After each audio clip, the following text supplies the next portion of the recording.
This is the 18th season of Bass Talk Live.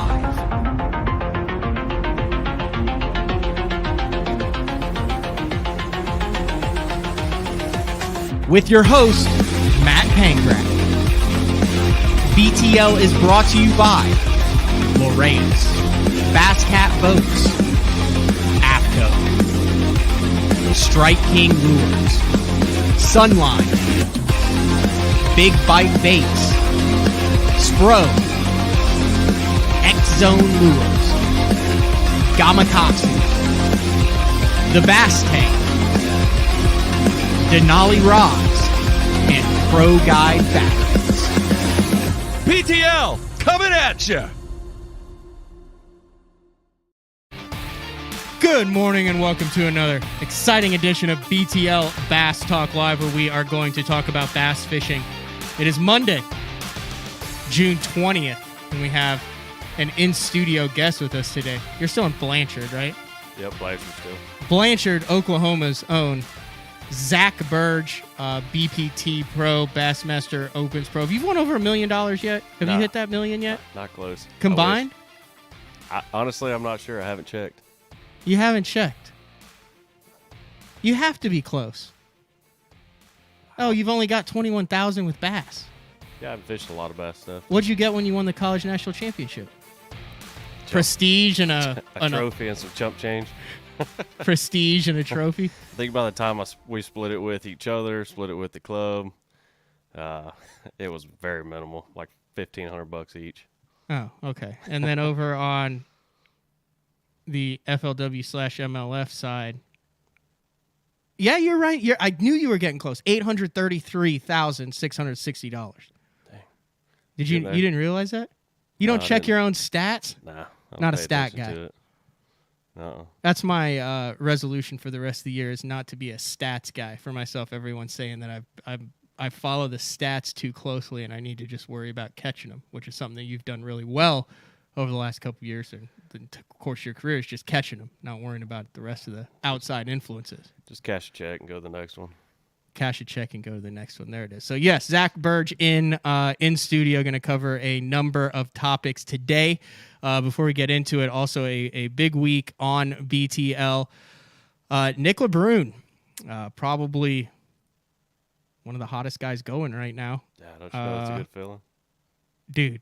Back-to-backs. I think I read somewhere where it's only the third time in the history of the pro circuit, dating all the way back to FLW days on the FLW tour, that an angler has won back-to-back events. And then throw into that the fact that, he fished the Classic this year. He won an Open on Grand to close the year out before. I think he got second in another Open. It is good to be Nick LeBrun right now. He's on fire. You know him very well. He's very quiet, kind of soft-spoken guy, but always been extremely nice to me. Yeah, I don't know him real well, but every time I've had an encounter with him, he's a nice fellow. Extremely good fisherman. Do you think you can be extremely successful in this sport without having an intense competitive streak, or do you think somewhere in every one of the top-level guys there is a killer instinct? I think, yeah, you're right. I mean, you've got to have something like that in you. Your competitive side has to be on a pretty fierce level, whether you show it or it's just got to be built in you at some point. It's in order to win and be competitive nonstop and continue to fight against these guys every tournament, you got to have some. When does it come out in you? Like, when do you have moments where you realize, like, man, I am like really into this right now and my competitive juices are flowing? Man, I'll tell you, the last time it hit me pretty hard was last year's Pro Circuit Tackle Warehouse Championship deal we did at La Crosse. That last day, I was feeling good about it. Caught a few big ones. There was like an hour left. I made one call, ran a long ways, pulled up. Like my first cast, caught another 3-pounder. I really thought I had it locked up. It was coming out pretty hard there. I thought I had it won. I thought I was getting my first win there for the championship, and then they freaking smashed them. You got washed. Yeah, no doubt.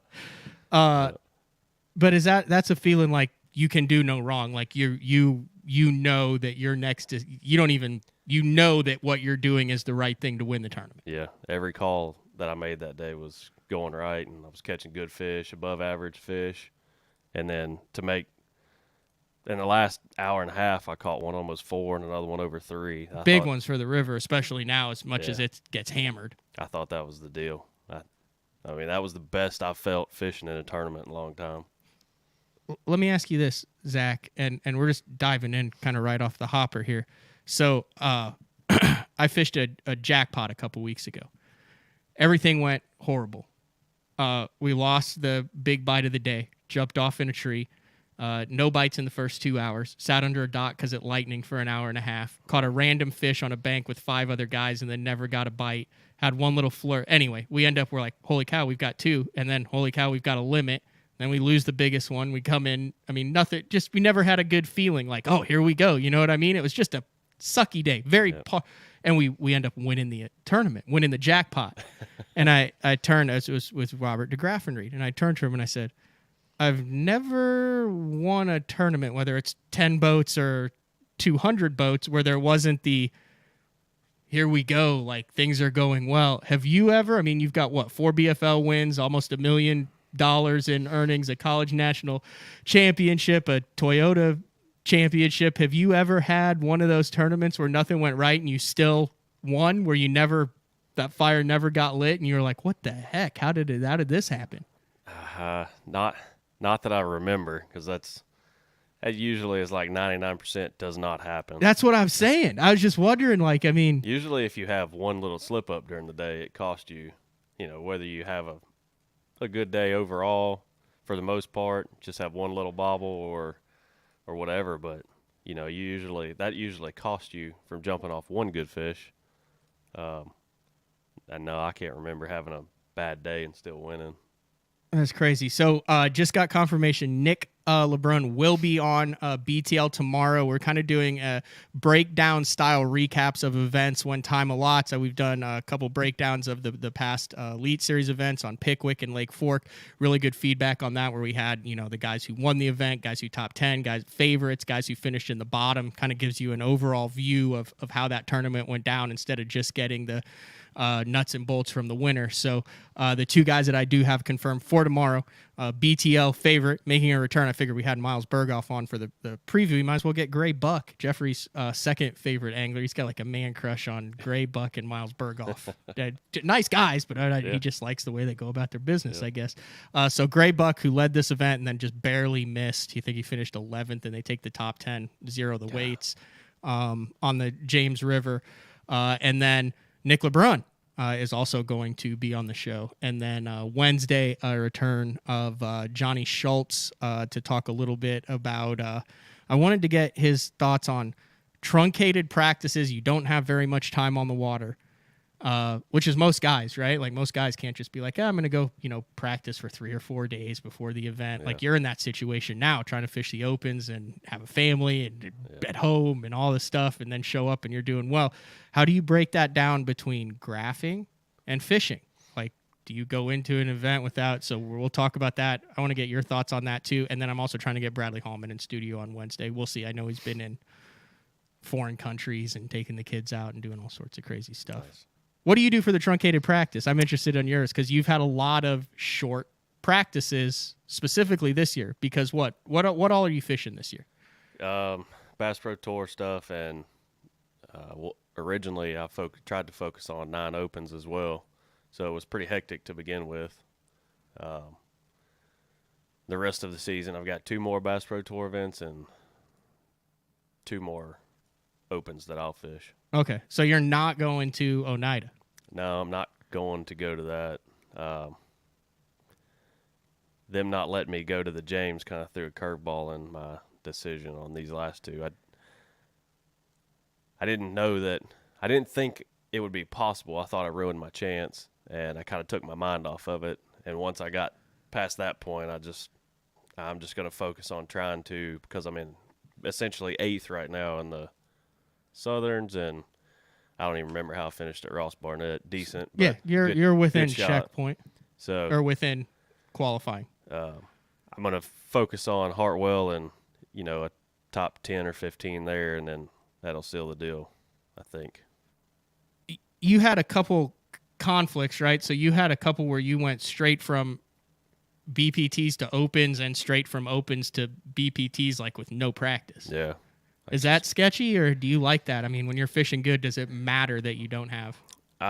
It doesn't really bother me too much. Like the very first one this year, we started in Florida. I made the top 10, and I was at a decision-making point where do I go ahead and leave and make it to Louisiana for that, whatever that place was we fished over there, make it there in time to rig and be comfortable with starting the tournament, or do I go ahead and fish the top 10 day, try to salvage every point I could possibly make, which Polinick he was camping right next to me. He kind of led me into the hang around and try to get every point you can. So I did. I finished ninth, so I got one more point, but that's one more than 10th got. Yeah. And then I drove all night after that straight through to Louisiana. I got there at 4:30 in the morning and had to wake up at, I don't know, 6. And I didn't really sleep. I just laid in the back seat of the truck for a little bit and rig a few rods and go fishing. But, I feel more like as long as you're just fishing and staying with the flow of things, you don't kind of get off pace and get out of the loop. And I think you still will do fine. Some people may not. Some people may hate that. But for me, it's just wake up and go fishing. So did you have a game plan going into that first really. day at all? Like, what, you just are going by in? Like, what are you doing? Like, had you done any research while you were driving before those tournaments, or do you just say, I know where the launch ramp is and I'll figure it out when I get there? Yeah, I didn't even know where the ramp was. I had to text my wife and say, send me a pin to the ramp so I know where I'm going, and drove right there, parked in the parking lot. And the tournament started. First truck that drove by woke me up. So And you caught him, right? I did not catch a bass the first day. But you almost made the cut? I was like one fish out of making the knockout round. I only caught 2 the second day. You think if you had a day of practice, you'd have... I don't think it would have made a difference. Just because that place was so rough. The whole place is beautiful. Like, that lake looks like every cast should have a bass. And I was around the guys, the people that I saw during the day would catch one, and then a couple hours later they might have caught their second one. And then that might have been all they caught that day, was 2 or maybe 3. Well, I didn't catch any the first day. The second day I caught a 4 and a 2 something, and I broke one off in a dock. But if I hadn't broke that one off in a dock, I would have been knockout round. Then I would have got to go to a different lake, which everybody, it would have been just whatever. Darbone and Bussy Break are the ones we're talking about at the beginning of the year. Darbone, that place is gorgeous, but it's isn't Bussy Break where they had, like, every time you set the hook, it was like an 8 to 13? a big one, yeah. I didn't make it to that lake, though. Do you like that, or was that part of the reason why you were like, okay, I'm not going to push it to go up and make the opens because this is just ridiculous? No, I don't care about it. I mean, I didn't mind not practicing. I was just ready to go fishing. The reason I didn't do the last 2 Northern Opens is because I didn't get to fish the James. Right. I really thought that pulled me out of the opportunity to make it. You're still ahead of me in the overall, dude, and you fished one less tournament. That's impressive. When I was pretty agitated. I didn't get to fish. So when I did, I took my mind off of it and started thinking about the next tournament and completely ruled it out. I didn't put much thought back into it. I'm trying to think. Was that on top of... No. It was right. It was heavy hitters. Heavy hitters.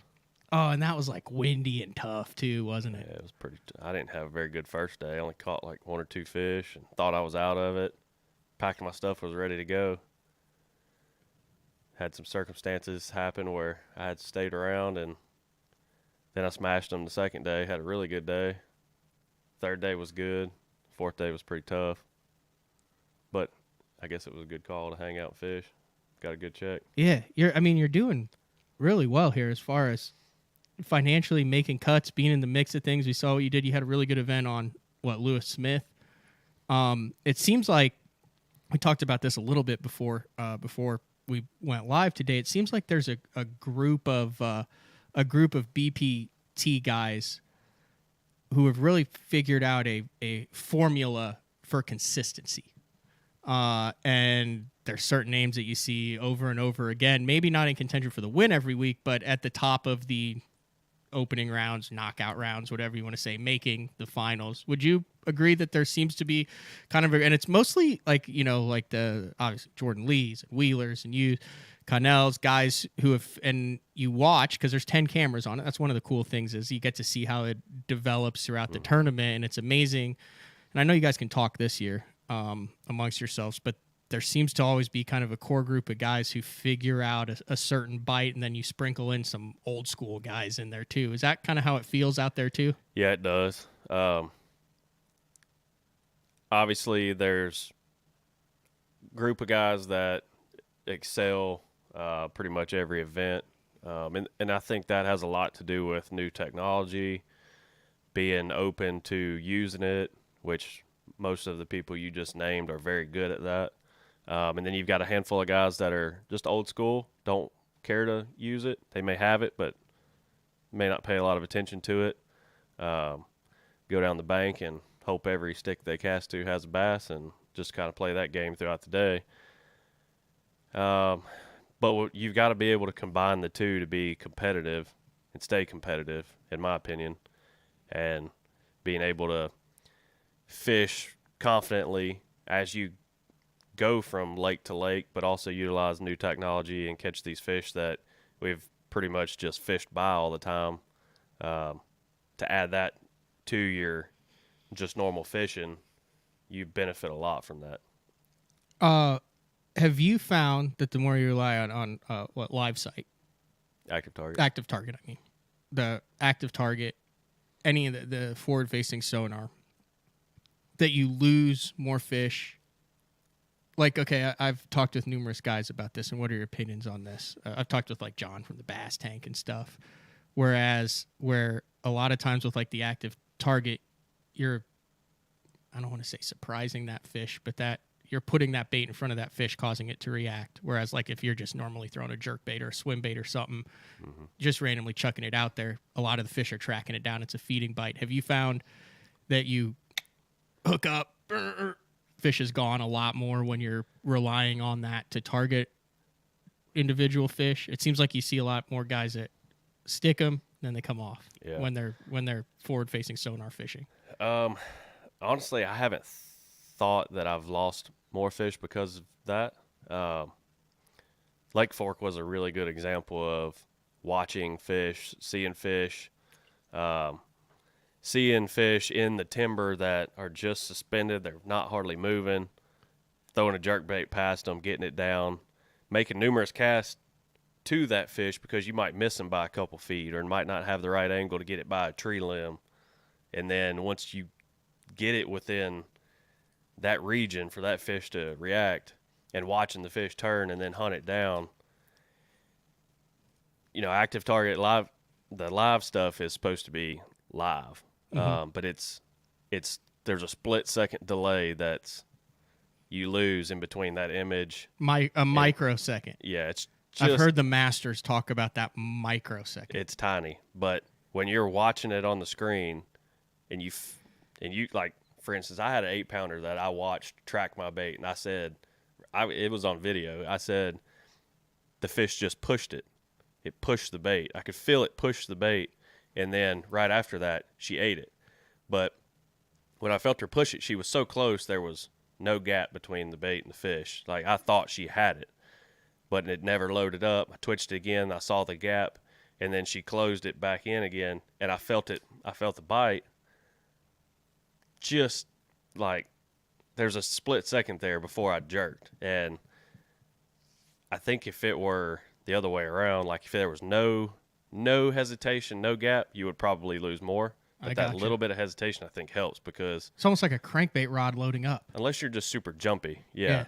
But I'm super jumpy, Zach. We all are, but that little bit kind of helps. But no, that was a good place to, I felt like I was decent at it before then. But after leaving Fork and seeing those big fish hunt a bait down and watching the way they react, I learned more at that event than probably I have.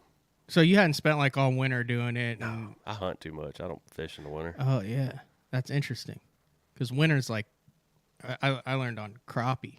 right? You watch it on the crappie, and then it's the same thing with bass, except the bass sometimes move more. Yeah. But the crappie's the exact same. You're like, oh, here it comes. That's a 2 1/4, 2.5 based on it. And you watch them, and then you just translate it to bass. Let me ask you this: you're a bait guy? Like you've got tons of. I always see like you got tons of different baits. I mean, do you have a pretty extensive? You're a tinker. Yeah, I got some. Do you think there's a good forward-facing sonar bait? Like we've seen how effective it's kind of been, like a resurgence of the jerk bait, right? Yeah. And we've seen what the spoons come way back into play too, and tail spinners, and we saw what Christie did in the classic on it. Do you think that that there's a perfect forward-facing sonar bait, or do you think we are on the verge of an entirely new category of stuff that we haven't even thought of that will be dominant with forward-facing sonar in the future? So obviously I throw a jerkbait a lot more now than I used to. Yeah. Because I used to pick it up, I would throw it around for a little bit. If I got bit, I might keep throwing it for a little while. But now being able to see fish, see it draw fish either off the bottom or suspended fish, and you can keep the bait in that realm longer and almost make that fish bite because you can read their reaction. You're more hunting them than you are fishing for them. And I feel like I'm a pretty good hunter. So the jerkbait for me is probably the most predominant forward technology bait that I use. But as the year goes by and we get into different seasons, it changes a little bit. And, we may fish around brush piles, and you're looking at fish in brush, around brush. So you might throw a swim bait across the top of it, a crankbait, watch fish come out, or you might throw a big worm in a brush pile and expect that fish that you see to eventually bite that worm. Have you seen them go into the brush after the worm yet? Because that's the weirdest thing. I've seen them come up. They come up out of it, but like what I was shocked at when I started doing it was like you throw a big 10-inch worm in the brush pile, and I always pictured, there's a big giant one down there that's like, that's my brush pile. Stay out of my brush pile. There's a worm. But I'm like, oh, that sucker was 10 feet to the left of the brush pile. The worm went into the brush pile, and I literally put that fish in the brush pile and made it harder to get out because it swam in there to eat it. Yeah. Have you noticed that? I haven't seen one go into the brush to get a bait yet. It's crazy. Yeah. I might reel it in really quick and throw adjacent to the brush pile and maybe see if he'll go get it again. Way more fish that are just like out there, though. Huh? Yeah, absolutely. And that's what you got. That's what you're have proven, that you're really good at picking off those fish that are. They're just, a lot of it's bonus fish, just fish that you would normally fish right by. When I first started using it, it was mind-boggling how many fish you would see off to the side, and you just, if you're going down a bank kind of quick, you're just looking around, you see one, you throw out towards off the bank, away from the bank, and you catch a 3-pounder, a 4-pounder, mix that in once or twice a day. That changes the outlook on a whole tournament. It could. You grew up a pretty much a straight power fisherman, though, right? For the most part. Because you started fishing BFLs when you were 16? 17? 16. Like you 17. were pretty young when you jumped into that. I want to talk about developing your skill set from a young age, because you're one of the guys, you were one of the youngest out there, but you seem to have your marketing package together, as far as you always came across very put together. I just remember when I fished the BFLs, I'm like, who is this guy and why is his shoes match his wrap and all this? And then your results backed it up, and it like was cool how you built your career starting fishing. So I want to talk about the BFLs and kind of the proving ground and developing as a complete angler from an early age when we come back, if you're good with that. Yeah, cool. All right. It is BTL on a Monday with Zack Birge in studio. We'll be back after this. Your key to better fishing this season is Elite FS, now available at a new lower price. Get Elite FS 9 today for $9.99. And we'll throw in a C-Map reveal chart, our premium mapping solution, for free. Elite FS works with all state-of-the-art Lowrance sonar, from chirp, side scan, and down scan imaging with fish reveal to high-resolution active target live sonar. Elite FS9 and CMAP reveal. Offer ends August 31st. The new Puma STS has been redesigned from the ground up. With the angler, design, function, and performance in mind, nothing on this new offering was compromised, and the only thing carried over from the previous version is the name.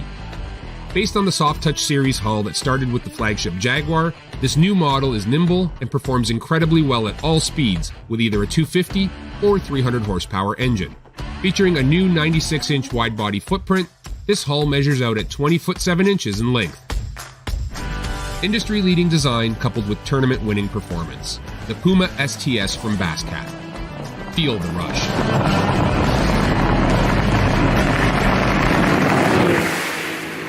We're just about ready to go, ladies and gentlemen. Get in order. Once again, Drew Cook is in the driver's seat. When you're catching fish for a living, you can't let a little cold, rain, heat,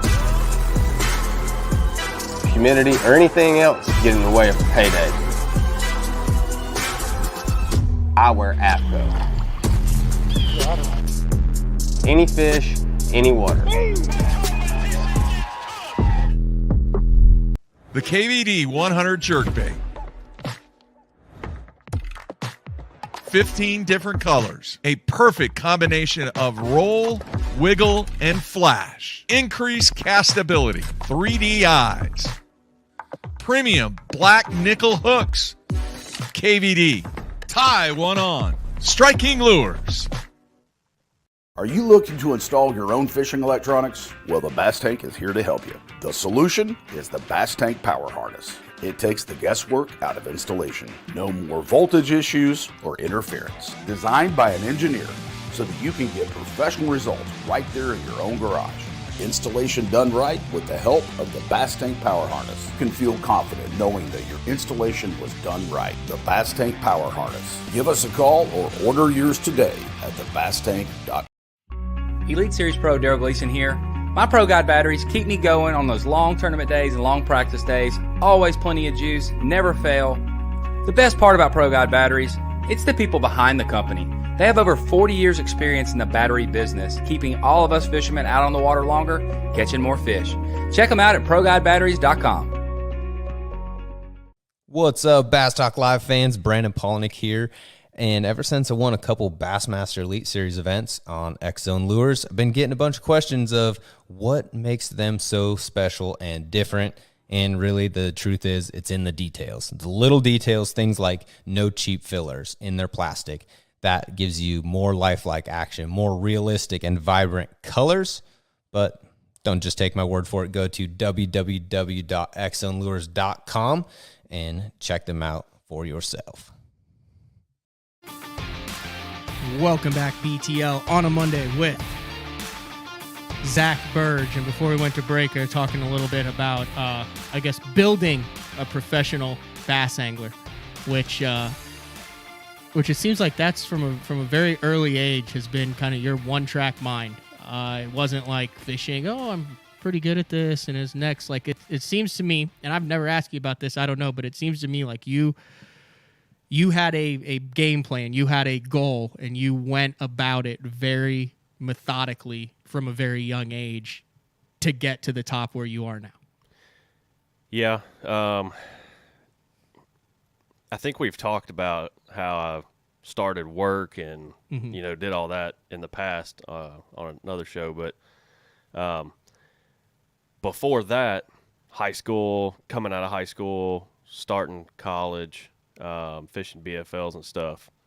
Obviously, I wanted to fish. I loved fishing. I didn't know that I could ever, make it to a professional level fishing, but I knew I loved fishing tournaments. The competitive side of me, it was just like a basketball game or baseball game in high school. The competitive side never left. It just transitioned from, an hour ball game to 8 hours on the water. And I just enjoyed it. So I started with the BFLs and stuff and fishing some team stuff with some high school buddies. And one thing led to another, and we went from BFLs to Rayovacs, Toyota Series, to where we are today. Very active with OSU and the college program, which we've covered. What 2000 was it? 2012. 2012. You won the national championship with that, but also fished the BFLs over that time, and then it was 2014 that you won the Toyota Series championship? Yeah, at the time it was Rayovac championship. Rayovac championship. Yep. But here's my question: we're seeing a lot of. It's hard to find a top 10 in any major tournament now that doesn't have multiple collegiate anglers in it. I've also done some shows. We did a whole week a couple years ago on All-American guys who've won the All-Americans and how it's kind of launched their careers. But to get to the All-American, you have to have a lot of success at the BFL level. I want you to kind of compare as far as preparing yourself to be a professional angler, the travel, the decision-making, all that, BFLs versus college. Now, I know the college game has evolved and developed, but I was kind of in at the same time you were. Was there one of those between BFLs and college you can look back on and say that is a better learning, proving ground than the other, or do they kind of work in combination? I would say more in combination. Obviously, BFLs are mostly in state or your region that you live around. We're from Oklahoma. We're fishing Okie Division for the most part. With college stuff, that was a big learning curve for me going into it because I really hadn't traveled more than from Arkansas, growing up there, to moving here and fishing Oklahoma. When I started college fishing, we started going to Kentucky Lake, Texas, and everywhere in between. A bunch of different places I'd never been to before, a bunch of different types of bodies of water, rivers. Some of them I took experience from and used it and had success, and some of it was just a straight slap in the face. But I got to learn a lot by going to all these places in college, and eventually that transitioned into Toyota Series, fishing a different division, or rookie season with FLW back then. Oh, you had a killer rookie season. Didn't you come out and weren't you in the mix for the Angler of the Year too? And didn't you have 3 or 4 events in a row where you made cuts? Yeah, I made a top 20 at my very first one in Florida. Should have won Smith Lake. Had a little rookie mistake the last day. Didn't bring enough tackle with me. It cost me a win. When was that? Lewis 2015, Smith Lake. What happened again? I don't remember that. So that was back when you used to you'd fish the first 2 days out of your boat, and then first 3 days, and day 4 you'd fish out of their boat. They still did that back in 15. Yeah. That's archaic. It was like the last I can't remember that was that soon. Okay. Yeah. So I was leading after this going in. I was leading the second day. I was leading the third day, going into the fourth day, and we swapped boats. So I thought, hell, I'll just take a buzzbait with me and a couple pitching baits, and we'll call it good, because that's how I've caught everything on the whole tournament. Was that the flooded bushes? It was a little high, warming trend. Yeah. I was catching on a buzzbait, but it was middle of the day on, so it was a little low in the mornings. I just kind of pitch around and catch a few. Well, we had some weather change. Got cold that last day, cloudy, windy, and what do I have in the boat with me? A buzzbait? Buzzbait. And that's it. A couple lizards, maybe a fluke. So you're fishing for $100,000 on the second tournament of your rookie year, leading the event. That's all I got with me. And you grab a handful of buzzbaits and a handful of lizards. I was so confident in catching them on that. Like I said, rookie mistake. Yeah. Most guys unpack their boats, put everything in the other boat, spend hours till 11 o'clock at night trying to get everything ready. I pulled out. They told me what boat I was going to be in. I drove over there and threw my buzzbait box and 4 rods in there and called it good. I had no idea that I could just take a jerkbait rod or a little small swim bait with a ball head and go out there and catch 12 pounds of spots, and I would have still won. How do I not remember this story? Probably because I was embarrassed to talk about it. That's a great learning experience, though. Great learning experience. Was there a point during the day where you were like, oh, no? Oh, yeah. About 3 hours in when I had one 12-inch spot. Yeah, it sucked. So would you just drag a lizard the rest of the day? Pretty much. I actually did, yeah. I'm looking at it. I pulled it up here. 18, 15, 17, 14, 17, 11. And that was all just like easy. 90%. Call your shot. 90% were buzzbait fish. Day 4, 2 fish, 5 pounds, 4 ounces. And you still finished 6th. Yeah, it hurt. But valuable learning lesson. Yep, definitely. Is there any way in fishing to learn lessons without experiencing them? Or does everybody at some point in their career, everything that you watch everyone and the reason why they do stuff or what they carry or what they do, is that all, in your opinion, trace back to something that happened at one point during their career? Yeah. Everything that's happened to me over the years, when I do things now, if I'm doing something wrong, I can usually feel that circumstance or something that happened in the past where like, all right, I've done this before. We're going to go do something else, or we're going to change up today because of this. And, like just dumb stuff like that. We're not taking enough options because of weather. Now when I fish, obviously I like to have like 1 or 2 rods out to go fish the day of the tournament because I know I'm that dialed in. But, still throughout the day, my mind's clicking and I'm going, all right, if it's not going like I think it should, how can we modify this or change this to get more bites, generate more bites, and, do better? Whereas looking back on that, I should have been, we're taking everything because I'm not letting this one get away from me. If we have to change and do something different, we can do it. Never crossed my mind. And I let $100,000 slip away. So how do you explain the success of these 19, 20-year-old guys that come out and do so well? Is it almost like blissful ignorance in a sense, like talented guys who don't realize what could go wrong, so they're just free roll it for a year or two? No, I wouldn't say it's. I wouldn't say it like that. I obviously they're very good already at a younger age with all the. But they're making those mistakes too. They do, yeah. But they're probably doing it because, like when I started, I didn't have high school fishing. Right. So I didn't get to make a lot of these errors and bad calls younger. I didn't do it until, there's no telling how many times I could have done better at a younger age if I had started earlier or had got to start in high school versus here I am in high school playing ball and I'm fishing ponds or fishing on the weekends with, a buddy, not putting myself in a tournament type scenario where I've got to make a judgment call at 2:00 in the afternoon to either win or die. So now they're getting to make those calls earlier. So by the time they're 19 or 20 and in college and fishing these college championships, they're making judgment calls at noon that never would have crossed our mind because they've already got to experience it. Because of how the system has grown and is teaching young anglers to make those decisions instead of at the Elite Series or FLW2 or BPT level. They've already been through it. They've experienced it already. Do you always feel like have you ever felt like you've plateaued, like to where a decision you make now would be the same thing you do 2 years ago? I mean, you're an established pro now, right? It's not like, holy cow, I'm doing this. Like, you're at the top level. You've been there. My question, I've always wondered, like, do you feel like you reach a level? Because I'm to the point now where I look back and I'm like, damn, I wish I'd known that like 2 years ago. Like, it would have been so different. Or even, I wish I'd known that last year, or I wish I'd known that last week. Do you still feel like that when you look back on tournaments that happened even recently, like your growth? Or do you reach a level where you're still learning, but it's just not as incrementally big? Yeah, I think you just nailed it with that last part. I try to learn still every day that I fish. Obviously, every place we go that's new.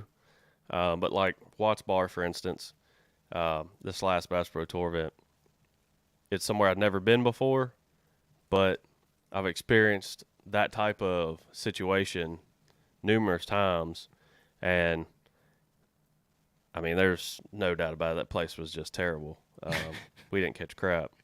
And it was very hard to generate a bite. And when you did, it was usually a small one. Mm-hmm. So you'd catch a pile of little ones, but then you would, fortunate enough to generate enough scoreable bites, then you do okay. But at the same time, I was going through it. I was struggling. I was kind of kicking myself for feeling like I wasn't doing good enough. in practice, throughout practice, or the first day of the tournament. And I just went back to, what am I good at? I just went to the bank. I went to the shallower stuff. I looked for brush piles that were shallower stuff, places where they release fish, things like that, trying to keep an open mind. And it helped. I mean, I cashed a good check, got to leave that place with a little bit of money and, good points. So, but there's times when I'm like, golly, I look back at a tournament, see how somebody caught him. Like Salzman, for instance, he won. Yeah. Right against the dam. I literally, day one of practice, I ran over there, and this is a learning place for me because I learned something at this event. When I was running up to the dam, there was a thunderstorm coming. I thought, well, let me just run over here and check it real quick. I shut down because I saw a couple buoys. I thought the buoys meant, like, you don't get close. Like, you can't get in there because it's, like, restricted area. So I stopped at the buoys, and I just kind of idled around, and I ran across the river channel over to the other side where the lock was, and then fished some bluff walls going out. And then I see at the end of the deal, here he is up against the wall, catching them right there. I'm like, golly, man, what did I misread, or why did I do that when I literally was going there? I was going to go to that wall and fish, a couple different angles. I may not have caught a fish, but at some point right there, it crossed my mind, and that was a winning pattern place. I was right there, but I swerved. So that's fascinating. I will take that. Well, we had Ryan on the show, and he talked about, I spent 40 minutes on just how he broke down fishing a wall. Because I thought it was interesting. It's it's vertical structure with horse. It's got everything and a tough fish. And he stayed there. And he said like 5 or 6 other guys started there and no one caught a fish. And he stayed. But we covered a whole segment of dams, tail races, all that. And how, he does it on his home lake of Pickwick where he guides. So he understands and he does it all across the TVA. So he understands the rules, the regulation, like how all that works. And he actually did a little segment on like knowing where you can go, where you can't go, generation schedule, how the undercurrent is different than it above and what's under it and why sometimes they're there and they're not there and how you have to change all your angles and stuff. And it's interesting because you watch a event like that and you're like, well, it's freaking easy. Just go up to the wall, you chuck it up there and catch 2-pounders. Yeah. Like, how the hell does everyone not do this? How does everyone struggle on it? But then when you actually go into it, there's so much more to it. And just like that, you have some people that you don't want to do something that's wrong. I run into that all the time, or you don't. That's interesting. You did mention, you said you do what you're good at when it's struggling, when it's tough. And we had Ken Ma on from the West Coast. I don't know if you're familiar with him. He's won like 3 Apex Series championships out there. And he also was he was in like a high stress career. He basically was like a street clothes cop who caught really bad guys. Wow. Like, ambush him and stuff. Yeah. And he said through his training, I got on this kick because I feel like there's a lot of people that watched and listened to the show. And it's like, it's easy for you to be like, well, I just go back to what I'm good at. Well, you've won almost $1 million and you have trophies and titles and you fish all the time. So you know what you're good at. But if you're fishing a couple weekends a month or that, that doesn't mean anything to you. Like if don't have all those titles doing something, how do you know what you're good at? Ken said, here's a real easy way to tell. I want to get, if this is your thought. When you are put in a stressful situation where there's something on the line, and he said this is in work or in fishing, so you could be fishing for a club championship. He said the first thing that comes to your mind, your comfort thing when there's a high stress situation, he goes, that's who you are as an angler. Yeah. So like when you don't have anything in the box, there's high stress and your first thing is I need to go flip wood. You're a power water wood flipper. If your first thing is I need to go wacky rig docks, you're a finesse guy. You see what I'm saying? Yeah, no, that makes perfect sense. And that's literally what you just described. But he said you can't manufacture it. He goes, it has to be organic and it has to be based on stress. He goes, you will revert. He goes, in a high stress situation, you will revert back to your core instinct training. Yeah. And he said that's why they drill over, so you don't even have to think about it. And that's what you just described in fishing is what you did on Watts Bar when it got tough. You seem to revert back to what your jam is, which is right. And that's, that's in the past has been the most successful for me in a stressful environment or a tough tournament where I'm really needing to make changes, and more or less because I'm trying to force something. And I learned a lot about that my second year fishing on tour when everybody says, it's your sophomore slump or whatnot. And that was a big eye-opener for me that year. Trying to fish the way they say you should fish or doing things supposed to be the deal at a certain lake. Yeah. That's all irrelevant. so. Like, let's go back and look at the second year then and see, because the tour, it's interesting. Look at the first 3 tournaments, and then look at the last 3. Of 2016. Yes. Okay, first 3, 32nd at Okeechobee, good event. 33rd at Hartwell, good event, and then 105th at Beaver, which it's Beaver Lake. But then the last 3 were 132nd, 96th, and 107th, and it was Pickwick, Kentucky, and Champlain. Okay, that's the wrong year. Wrong year? That would have been 16. That should have been my second year then. Yeah, that was your second year. All I'm saying is there's specific things you're supposed to do at Pickwick in May, Kentucky Lake in June, and Champlain in June. Yeah, that didn't work. At Kentucky Lake, Pickwick, Champlain. Yeah, like there's a Champlain, there's a blueprint there where you know what you're supposed to do in all 3 of those events, right? Yeah, and a lack of experience on the Kentucky and Pickwick really threw a curveball. Would you stay out on the ledges and grind it out and not understand why they were out there? Just knew you're supposed to be out there? I tried to force it and really didn't know. Like, I was catching fish, but I wasn't catching the right fish. And that comes from inexperience. Obviously, you'd find a school of fish and you'd be catching 2-pounders, 2-pounders, 2-pounders, maybe a random 3, but there's a guy a mile down the ledge on a different spot, and he's catching 4 to 6s, and that's the difference between 12, 13, and 18 plus. So, like, what do you do now if you're not out there? You go find something that you're comfortable with, even though it might be Pickwick in May. You're like, I can buck the trend and survive a tournament instead of finish last. Yeah. So, if you look at like Pickwick the other day, what was it, Elite Series that was there? So 9 out of the top 10, I think, fished offshore. Yep. Obviously, John Cox was fishing in Bay Springs, I think, throwing a wacky worm. Yep. Doing what he's comfortable with, what John Cox always does pretty much. Yes, the other 9 are fishing offshore, fishing the way that it normally gets won there. If I could go back and do that Pickwick tournament over again, I would have fished on the bank, and I would have fished something that I was comfortable with instead of trying to force something. Obviously, I wasn't making good decisions then.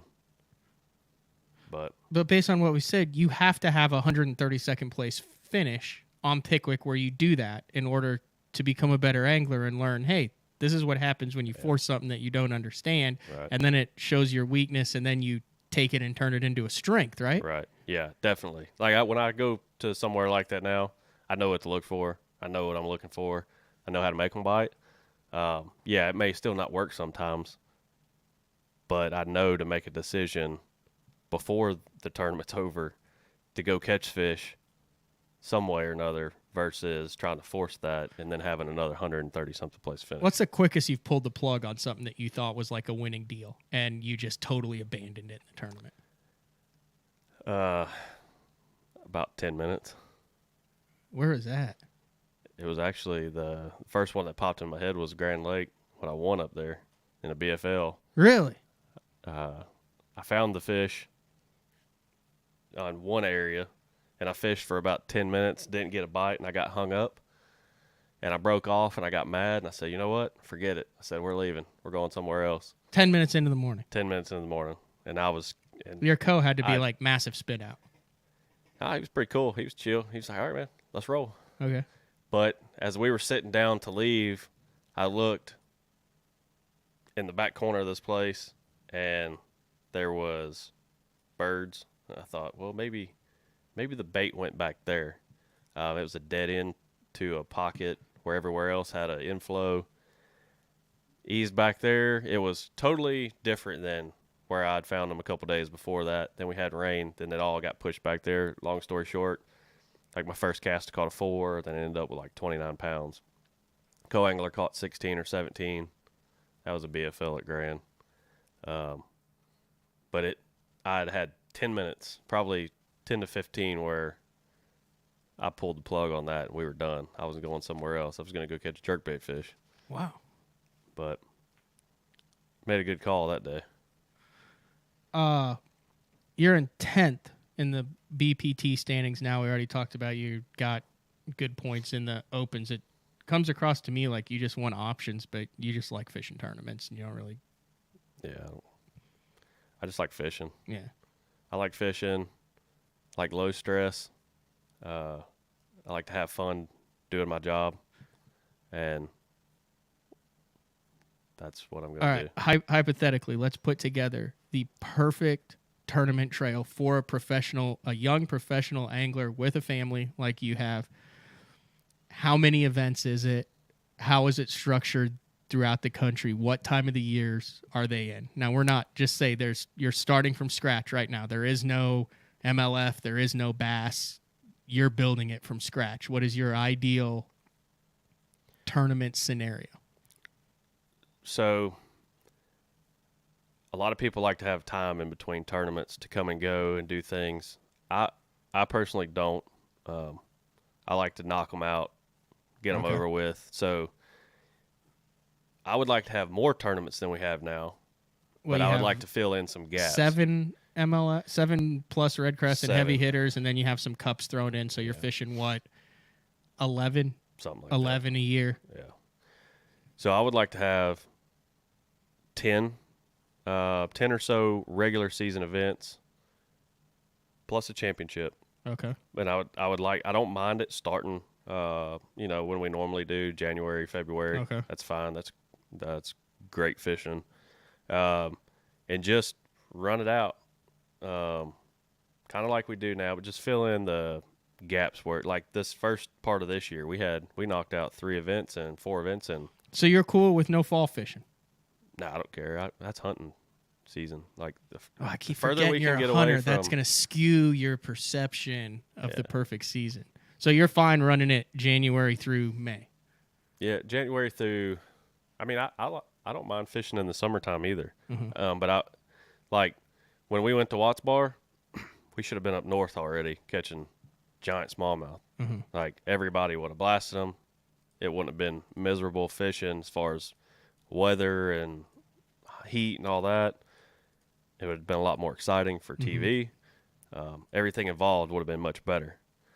So for me, obviously, January, February, start south, and I would say Interstate 10 or below, whether it's Texas, Florida, fish 1 or 2, move on up, fish a couple more, just be up there by second week of June or so, first week of June, and then be wrapping it up, have a championship sometime. Summertime championship. Yeah, sometime just right after the end. Not a wraparound championship. No. Let's get the whole year out of the way, get this sucker in August like they used to do with the cup. Exactly. Or I guess they still do it with the championship, with the MLF with championship. the Pro Circuit Championship. I like that at the end of the season. Like theirs this year is 2 weeks after their last event. Okay. It's done. Your championship. You've got a champion that is going to be the champion all the way through until Then you've got the guys. I guarantee you, if you ask Andy Morgan, he would have a pretty similar outlook that I do as far as for hunting purposes and things like that. And I get it. Not everybody hunts. That's totally fine too. And they probably enjoy fishing. And they would probably drag it out through the year. But I would like to have more events than we do now, plus a championship, and get it done in that window. And because I can still use my hunting season to do my job with sponsors and things like that. It doesn't have to be. You have fishing. a lot of crossover You have some crossover sponsors that are hunting and fishing, right? Yep. Like you have hunting sponsors. Yep. So like Midway USA, for instance, they're in everything. shooting, hunting, fishing, whatever. I mean, I just bought a spreader for the back of my side-by-side from them. That's Yeah, what is that deal? They kind of went all in, didn't they? Seem to go on fishing. Like, I mean, I'd kind of heard about them, and then all of a sudden, I mean, you see the ads. I love their ads. Yeah. But I mean, they've got a number of guys on both tours. They do. They're doing very good things to get their share of the fishing industry.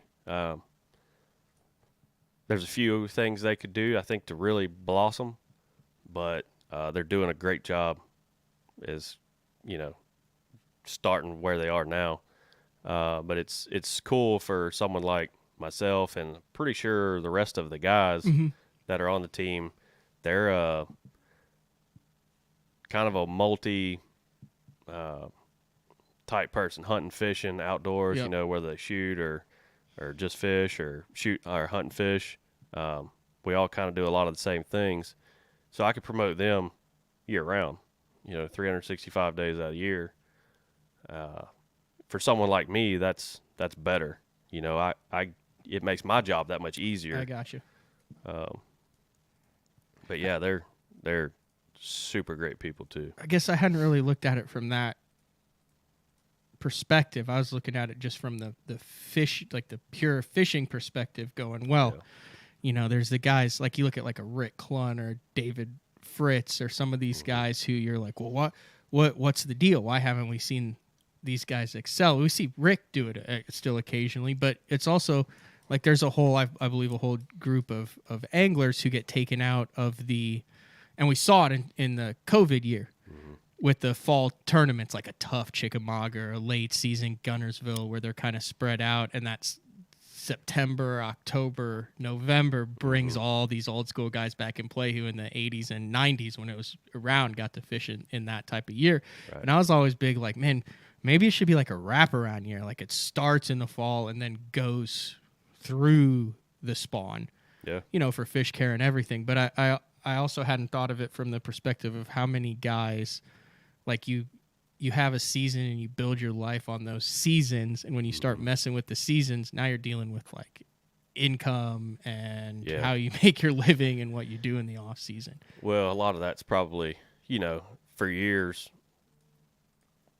I would say 75% of people that fish probably also hunt.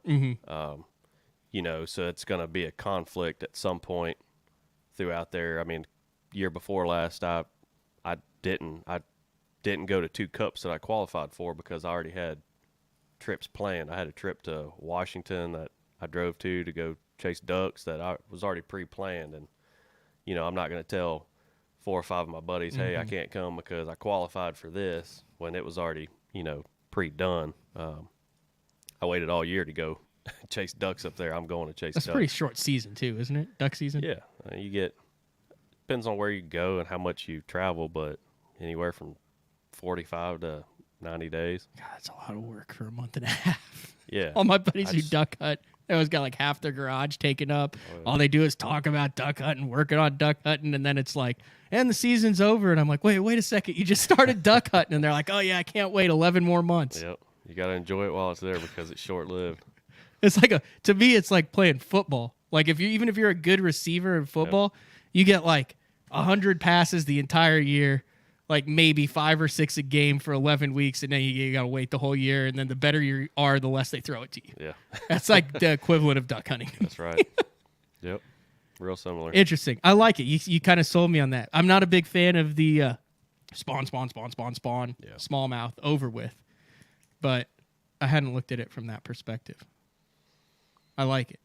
Yeah. It makes sense now. That, like I said, that works for me and my outlook on a schedule. Obviously, everybody's a little different. Yeah. All right. We're going to take our final break, come back, wrap things up on a Monday with Zack Birge here on BTL. Get the best patterns backed by tournament data. Start by finding the best 10% of your lake. Know exactly what to look for and what to throw. After that, just put them in the boat.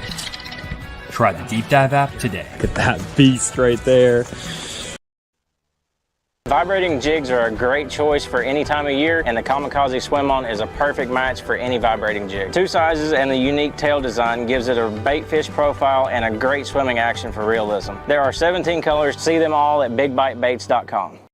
The Spro Little John crankbait has been around for almost 15 years, and it is one of my go-to crankbaits whenever I need a fish in the boat, so you can never have enough new colors. That's why Spro's coming out with a handful of new colors, including Pearl Shad, which has this bleached out white look, but it's got this pearlescent, really pretty. We've got Copper Shad, which looks amazing in the water. It's got that purple flake on the back, really pops in the water. And then if you want some real pop, we've got Sparkle Shad, nothing but sparkles all over this thing. And then last but not least, we've got the matte Sexy Shad, just a really different looking color for a crankbait. So you want to give them a little different look, that matte Sexy Shad is definitely the one to go with. All these colors are available in the original Little John and the MD. Combining one of the most popular hook styles with Gamakatsu's beefier Superline offering, the Gamakatsu Superline Offset Round Bend delivers the strength necessary to target big fish in heavy cover. Well suited for braided line and heavier fluorocarbon, the Gamakatsu Superline Offset Round Bend is built using stronger Superline wire that allows anglers to easily fish a finesse worm around heavy cover. The round bend offers a larger bite area, perfect for any worm presentation, while increasing your hookup ratios. The newly enhanced Z-Bend holds your plastics on the hook longer, reducing the number of pull-offs and reducing damage to plastics. Available in 2/0, 3/0, 4/0, and 5/0, this is the most durable worm hook, designed for heavier lines that hold your bait on longer. Preparation is key to success. And that preparation starts well before you ever hit the water. You're only as strong as your connection to the fish, and your line is that critical connection. Confidence in your line every minute of every day on the water is a necessity, and failure, it's not an option. Sunline makes the fluorocarbon, nylon, and braided lines to give you the strength to guarantee your confidence.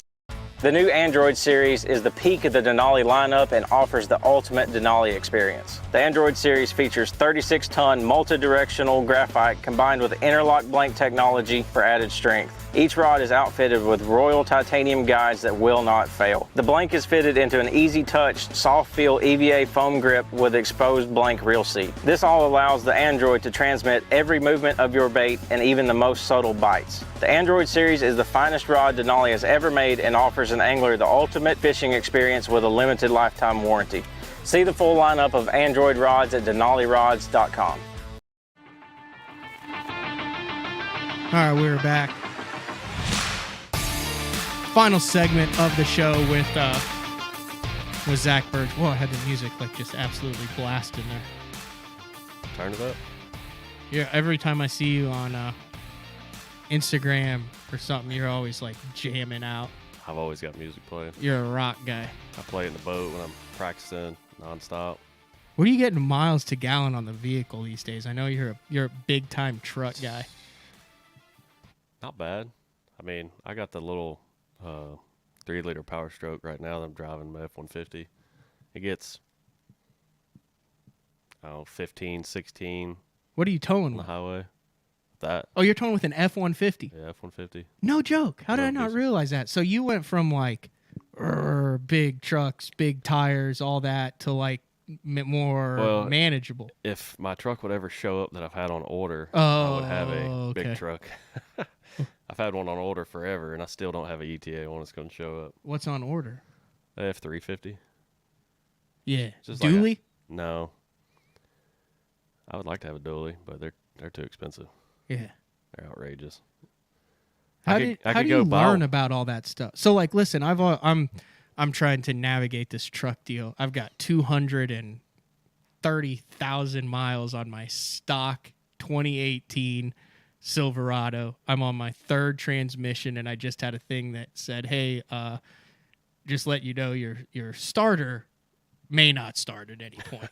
You know, like the little engine thing where and I'm like, dude, I am so overdue, because it's fine when you're towing around Oklahoma, but the last 2.5 years, I've taken it to the East Coast 6 times, 7 times. Yep. And all this back, like, it just rips the guts out of it. Yeah. How did you learn about the whole, because you've always seemed to be like really on top of the truck, the towing, the power, that whole thing.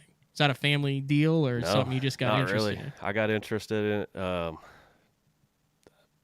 probably since high school. I mean, I had a beater truck when I started driving, and I drove it, put some tires and wheels on it, and new radio in it, and I flipped it, made some money, got a nicer truck, started tinkering with it, and just kind of started flipping things and trying different stuff. And it's really weird. So, like, I would go to school, and I'd bring a couple magazines with me at class, and if I could get away with it without getting in trouble, I'd break out a magazine. It would either be a Bassmaster magazine that I was checking out, or it would be like one of the diesel power magazines that you could get at like Walmart and stuff. I'd get 2 or 3 of those.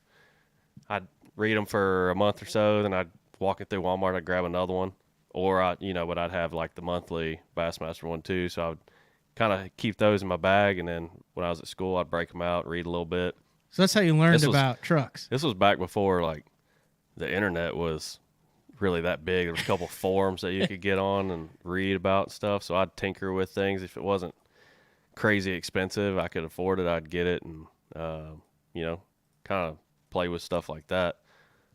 So it's kind of self-taught on a lot of that, and I've made a lot of good friends in that industry too that have helped out along the way. And needless to say, I usually have pretty good luck with my vehicles, and they tend to run really good. Because you're always messing with stuff on them. Yeah, I like that. Okay, like standard. Let's say you get a standard, what you're ordering, F-350, diesel. Yep. What are the first 3 things you're going to do to it? Like that you feel is functional, not cosmetic. Obviously functional. You want it to be reliable. So right. Years past, I would immediately say go get it tuned. Obviously that adds a lot more power, but at the same time, it's usually a lot more reliable. There's a couple different avenues you could go with that. Now these days, with how hard the EPA is cracking down on things, that there's still really good options without doing some of the things you had to do in the past, but that are legally frowned upon. True. Yeah. So in other words, there are still options. I got a lot of good friends that started when the diesel stuff making big power, kind of took off, and they were doing it today. So like a stock truck, like F-350, you could do, minimal stuff to it. You could put a tune on it and have a 580, 600 horsepower truck with very minimal cost. But you have a lot better running truck, a more efficient truck, and a lot more fun truck to drive. I got you. So obviously, I kind of like that. So as soon as it comes in day one, it's getting some modifications. And then wheels. Yeah, definitely. Big wheels guy. Big wheels. Yep. Big wheels, big tires. I like it to look good. May cost me a little more at fuel pump, but it looks good. Yeah. I think I have to step it up. I can't just do it. It's out of necessity, right? Like, I wasn't driving across the country 4 years ago when I got the thing, but it's fine to like go up to grand and but you hit that mark and you start towing through mountains and having to merge with a semi truck on your tail and slant, Yep. And you're like, okay, like now I see why no one tows with a. You got to get up in the morning and expect your truck to start too and get you to the ramp after you that's make it across the country. Yeah, just like I see why it's like, everyone has the big trucks. Is not. I mean, some of it is for show, like even you get to like the skeet part, but I thought it's also brilliant marketing in my opinion. Absolutely. I mean, absolutely brilliant. I mean, you can't go to a boat ramp where the guys with the big trucks doesn't have someone standing in front taking a picture. Yeah. Well, here's the thing: you go down the road, like I don't know. A lot of people like it. A lot of people think it's overkill. A lot of people think it's just stupid. But when I see like the truck I drove for 3 years, I had a big F-250 with big wheels. I mean, I've got a picture of it sitting next to Skeet's truck, and it's toy. Yeah, but it's bigger than 90% of the other trucks that were there. So, and it catches your eye. So when I go down the road, it catches people's eyes. It's more eyes on a product. In return, that's better for me. It's better for the company. Yeah, it may cost me a little bit to fancy my truck up and make it catch your attention, but at the end of the day, it's beneficial for everybody involved. I was at a tournament one time, and I was talking to a guy about it, and he spends a lot of money on his trucks, and he said, I spend the most. He said he always upgrades the brakes as much as you possibly, I don't even know what it is. Like, I'm a rookie. I'm like Zebco 33 push button rookie when it comes to trucks. But he said, I'll spend as much money as I can to have all that. He goes, because you only need to use it once to make it pay for itself. Yeah.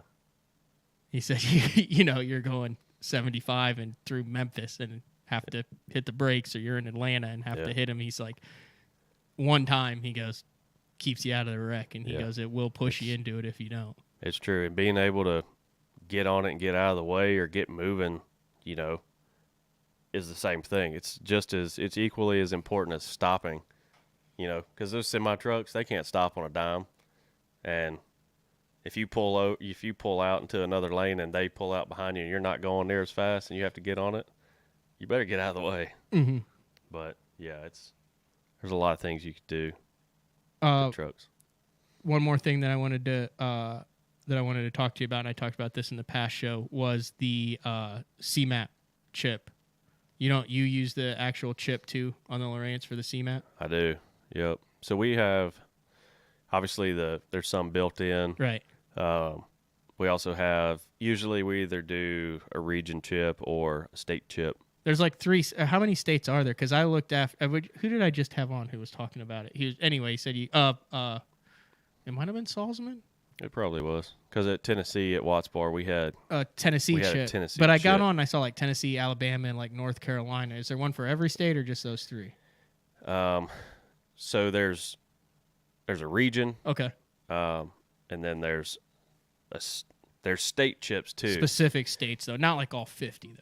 Or there are. Right. Is there one for Oklahoma? There was. Oh, okay. I don't know if it's still a state chip. So when it was early on, it was getting brought out by the regions they were surveying. I should probably know this stuff before I go on the show and talk about it. So, for instance, like the Tennessee chip. Yep. I think it's so good. I mean, it's a great chip, and I don't really do anything to it except for I personally like the shaded relief look rather than the depth shading. Okay. So the depth shading is the one you can make it like blue, orange, red, pink, whatever color you want. You can change it, highlight what zones. I prefer that the shaded relief colors with the 3D type look to it. And the 3Ds where it's got like it looks like mountains and valleys, almost like a topo map come to life. Yeah. I like that look a lot more. Everybody's a little bit different, and I don't do anything but turn off the vegetation in that categories menu. I'll turn it off, turn my depth shaded relief on, and just let it rip. Okay. It's available in South Carolina, North Carolina, Tennessee, and Alabama, the Reveal Lakes by state, and then it is available in the regions. Yeah. All right. I need to do that 100%. It's very good. So I need to get the north for like going to Oneida. I need to get the CMAP for whatever the northern region is there. Yeah, I need to get that too. Even though I'm not going to Oneida. You're going up north. Cayuga. Right? Did you see what just happened at Cayuga? Wasn't that a tank? 8.5 New York state record smallmouth, and it looked like it was like an extra in the Jurassic Park movie that just came out. He was huge. I had no idea, and I had no idea that existed in Cayuga. Was that a freak or? I didn't. I thought Cayuga was more of a it was kind of like a Champlain. It's got a lot of big largemouth, kind of 50-50 on what you catch. I thought it was more like that. I didn't think smallmouth of that category really thrived in there like that. Here, I got to show if you're watching this. Now, granted, there's some ads on this, but I'm showing this. Look at that sucker. I mean, look at this region right in here of this fish. How broad. I mean, that's like we're approaching triple tail. You ever seen the triple tail in the ocean? Like they hang out around the buoys in the ocean. Could you imagine how hard that fish pulled? You had to have thought it was like a turtle, unless it was off. It might have been off a bed, was it? Probably. That thing was a freak. That's cool. That's a giant. I'd be interested to see like what the pressure is going to be like on that lake by the time you guys get there. What's the biggest smallmouth you've caught? 6'6". That's a good one, dude. I haven't even caught a 6-pounder, but I thought I caught a 580 something at St. Clair, and I thought I had a state record when it jumped. I was freaking out. Have you haven't spent much time on Thousand Islands, though, have you? Just twice, but I still haven't caught a great big one there. I caught it with 4 fish in the box on day 2 of the Open on my last drop of the day. Nice. And I thought it was a flathead, and then the guy I was with was kind of from up there, and he's like, you don't catch those. And then I thought it was a drum, and he's like, we don't catch those in that current. And then I thought it was a sturgeon, and he's like, it's not a sturgeon. And this is all while I'm fighting it. Yeah. And I'm like, well, what is it? And he's like, it's a giant smallmouth. He's like, that's how they always act. And I'm like, no, there's no way. It's not a giant smallmouth. And I mean, I'm internally freaking out, right? Yep. And he's like, no, dude, it is. And it switched by the boat, and I'm just like, it's out there on the YouTube. I'm like, grab it. And it was, I mean, dude, it doesn't even, it's crazy. Those fish don't, they either picture incredibly well where they look like 12-pounders, or they look like 4-pounders. Yeah. Like, do you agree? Like when They it comes do. to taking pictures of smallmouth, they're the hardest picture to get, to make it look not cartoonish, but Right. to accurately show how big it is. Yeah. They either look way bigger or way smaller. If you catch a 4-pounder or a 6 or 7-pound largemouth, you can tell. But if you catch a 4 to 6-pound smallmouth, yeah, they look. If you're holding them up next to each other, they still look real similar, unless you've got. I mean, you got to turn them sideways. Have you ever hooked one? Do you think? Oh yeah, no doubt. I know I have. I've hooked them here at Texoma that have been over 6. Oh, somehow no joke? they always find a way to on break a plug spinnerbait or spinnerbait. Yeah, I was fishing a tire break wall with a buddy of mine. I pitched a wacky rig over to it. As it fell below the tire, it just took off. So I just closed my bail, and it got tight. And as soon as I kind of started pulling, it stopped. And this was like from me to the wall behind you. It was just right next to the boat. It stopped, and then it just went slack. Well, he turned and came straight up next to the tires. If I'd have had a net, I could have reached out and grabbed it. What time of year is this? April. Like 1st of April.